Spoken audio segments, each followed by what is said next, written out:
Okay, greetings. Start date, I think it's the 6th of August 2025. I know.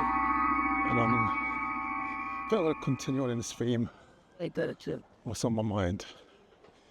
And currently, I'm thinking about Terrell Thompson. Sending it. I saw this news article last night on Channel 4 about the young man from Barbados who came here last year, went to a nightclub in February and was stabbed in the head in an unprovoked attack. Now, thankfully, he's still alive. And those of you who've been following the story will know that he went to the NHS, he had an operation to save his life. But because he's Bayesian, what they call a foreign national, they charged him, I think it was around 16,000 for the first operation. He needs a series of operations to save his life. And the total estimated cost of his operation will be £160,000. If I get it. Now there's a fundraiser going on, and already it's reached around 44 grand. People are coming out to support his campaign and try and make sure he gets the medical care that he needs. But what's on my mind? Well, there's something perverse about this. Now, the assailant, I'm not going to go into the background, the person who stabbed him was a British subject, African heritage. That's not really the point. But the point that he was British for me is part of it. You see, because Terrell didn't have health insurance, he's been forced to pay, his family's been forced to pay. And they can't afford it, 160 grand. Successive British governments have put in place these punitive measures, these financial punitive measures, where in response to hysteria about what they call health tourism, where they say that people from other countries are migrating to the UK and costing it millions of pounds a year, that they should pay. Why should they have something that we, the British taxpayer, have funded? And I fundamentally disagree with that principle.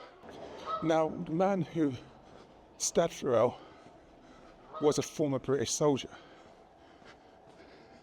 And for me, this really talks about the concept of reparations. It's not about people putting out money out of their pocket in some kind of charity drive to save a young man's life. This is something about structural violence. This is something where we're talking about institutional systemic harms. Anyone from a nation that was labelled Commonwealth, that was impoverished and maldeveloped by British imperialism, whether through slavery or colonialism, should not have to pay to access free healthcare on the NHS if they're in the UK. Now, of course, you're going to have a lot of people who disagree with me. They'll say that there's finite resources. The British public or taxpayer can't afford to bail out everyone who reaches the UK. Well, the reality situation is that yes, it can, because the money it's paying for those healthcare services came from those nations in the first place. It came from the people of the Caribbean. It came from the peoples of Africa. It came from the people of Asia. They're the people who contributed to the development of the NHS, and they are the very same people that should be the beneficiaries of it at their time of need.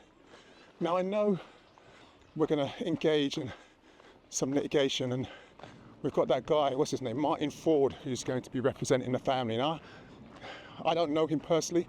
I've only interacted with him once, and it wasn't a very pleasant interaction. This is the architect of the Windrush compensation scheme. We don't really talk about that. We don't really talk about how the person who created that scheme is an African. And I'm talking about the scheme that doesn't work, that has failed our people. And now he's taking on this case for the Thompson family. But putting aside my bias, my concerns, and I do have serious concerns about that,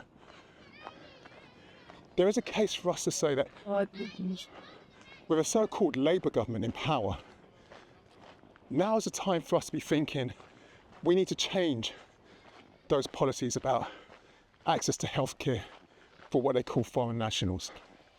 But let's argue more for the principle of reparative justice, which is setting up a system where anyone from a nation that has been affected by slavery or colonialism, British slavery and colonialism, once they arrive in the UK, if they pay like a nominal fee, and it must be nominal, 50 quid, then they can access our services free of charge. There should be a rule that says any victim of a crime perpetrated by a British citizen, especially one of the armed forces, should also be entitled to reparative justice. And that reparative justice in this particular case should be life-saving surgery. And that's what's on my mind. Lots of other issues, but I'm going to leave it there. And can't believe we've got another lovely summer's day. I say summer, it's August.